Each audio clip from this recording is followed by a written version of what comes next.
What's up guys, Arthur from arthurwu.com here, and today I'm doing a short little review on the Steadicam Merlin 2, which is Steadicam's update to the popular Merlin 1, which is a stabilizing unit that's used to get really smooth looking shots. So today we're going to be looking at what I like about the Steadicam Merlin 2, what I don't like about it, and also look at some test shots to see how it performs. So let's just get straight into it. Things I love about this thing is that it's lightweight and compact.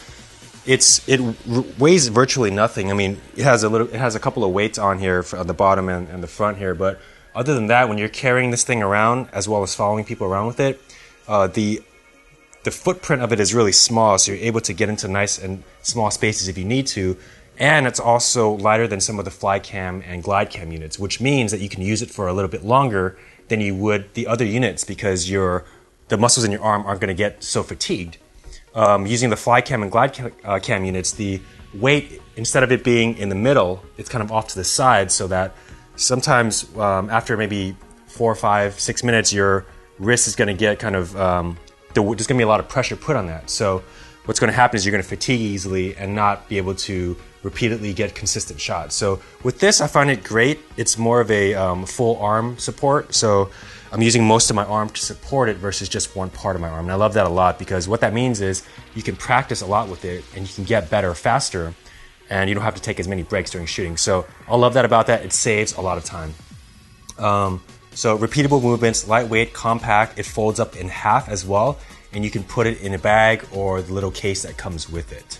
To get it completely balanced, there is a fore and aft at the top and the bottom. So all you have to do is turn the knob slightly and get it balanced that way. So let's talk about some of the things I don't like too much about this unit here.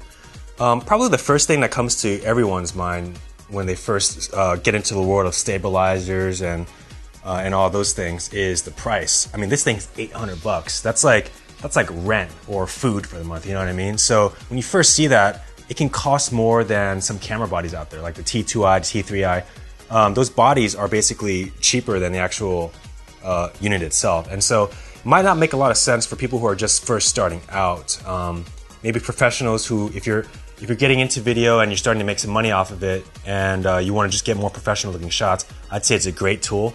Or if you're one of those hobbyists who love to have like the best tools, then I think this is probably the best out of the Flycam, GlideCam, and maybe some of the other knockoff units that are out there that are trying to get the same type of movements. And notice that I've been holding this thing for about 4 or 5 minutes, and my arm still isn't very tired yet. So even though I'm not doing any shooting with this thing, it's still very manageable as far as like holding it. With the Flycam, I wasn't able to hold it for more than a couple of minutes at a time before I'd have to put it down and take a rest. So as you know, the more you pay for something, more often you'll get more repeatable results and things that last a little bit longer. So that's that. So the next thing I don't really like, and this is probably my biggest issue with the unit, the gimbal seems to be made with not the highest quality. Now I don't really know exactly what alloy this is. It looks like plastic to me,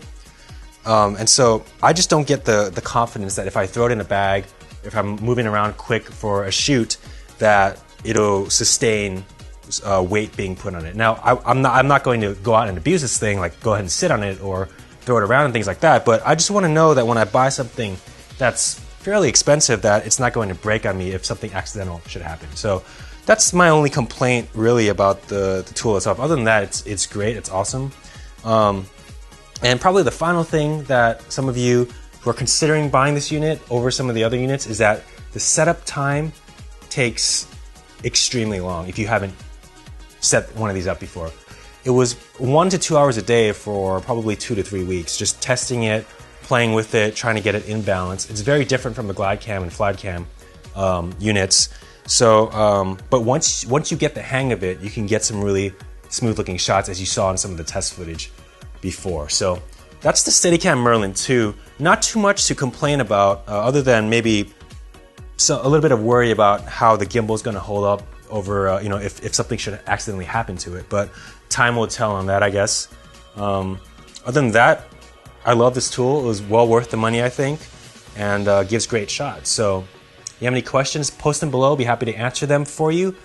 And this is Arthur Wu with arthurwu.com, and this is the Steadicam Merlin 2.